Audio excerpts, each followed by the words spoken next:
আসসালামু আলাইকুম। আজকে তৈরি করব পুঁইশাক দিয়ে শুটকি ভুনা। প্রথমে শুকনো মরিচকে 15 থেকে 20 মিনিট পানিতে ভিজিয়ে রাখবো।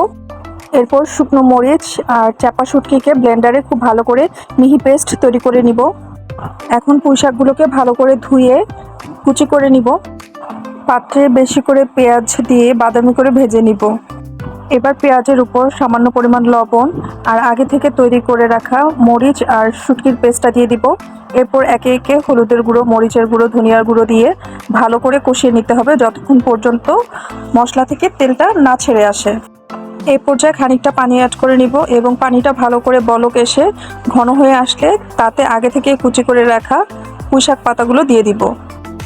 পুঁইশাকটা দেওয়ার পর কষানো মশলার সাথে ভালো করে নেড়ে চেড়ে মিশিয়ে নিতে হবে। এই পর্যায়ে তৈরি হয়ে গেল আমার মজাদার পুঁইশাক দিয়ে চাপা শুটকি ভুনা। এটা গরম ভাতের সাথে খেতে অনেক বেশি মজাদার।